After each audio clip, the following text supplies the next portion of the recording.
What do you think of the announcement we've got from the current CEO, and what could be in store for them? You know, I think it's something that we've all been expecting for about a year now. Why? Question is, well, you know, you take a look at Paul. So when he does retire in 6 months or so, he would have done 8 years at Intel, and that's about the average of what they've done in the past.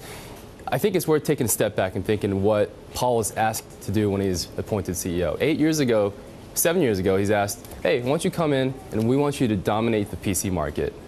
Now that we take a look back, I think he's done a terrific job there. Back in the day, AMD was a pretty healthy competitor, and as of today, they're a sub $2 stock. So I'd say Paul has been extremely successful in owning that PC market. You go out to the store, you buy a laptop, you buy a desktop, it's an Intel machine. Now, as we go into the next phase here, as you talked about, consumers are buying smartphones and tablets and iPads and such for all their compute. So is any of this his fault? People simply don't have on their Christmas list a PC, a laptop. It's all about an iPhone, a tablet. Yeah, well, the tech world moves fast, right? I mean, I think tech is moving.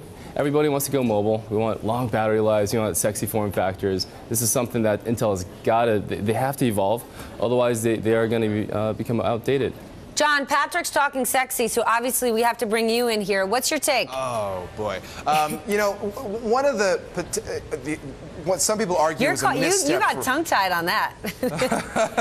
You got me, Steph. But what I was going to say was that there are a number of large chip companies that have worked very closely with a UK-based company called ARM Holdings, using their designs to create the kinds of chips that have really worked well with, you know, everything that goes into your phone these days. And that has really benefited companies like Qualcomm, which a lot of people have been highlighting the fact that Qualcomm now has a larger market valuation than Intel. Texas Instruments has played that game. Samsung has played that game. Intel was always reluctant to play that game. They like doing everything in-house. They've got an incredibly impressive way about going about doing things.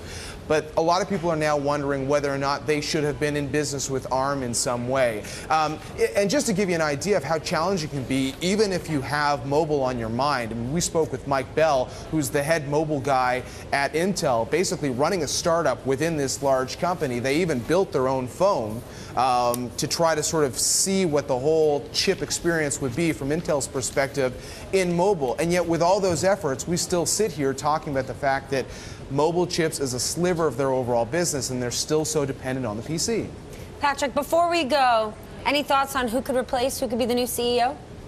I think there are really two ways that I look at it. You know, Intel's always gone internal. So all the previous CEOs have been internal promotions, and I think that you know, the leading candidate there would probably be Brian Kurzanich. He was the chief operating officer, as was Paul Olini, right? So I think that that's one of the key things that we'd look at. The other alternative here is, of course, that they go outside, right? As John mentioned earlier, everyone's going mobile. You take a look at Qualcomm, you take a look at what Samsung and Apple are doing out there, generating a ton of profits. Intel could use some expertise from that space. So, you know, if they were to get someone who has mobile experience, who's a veteran chip guy in that space, I think you put that guy with the existing management team, I think you'd have pretty good results.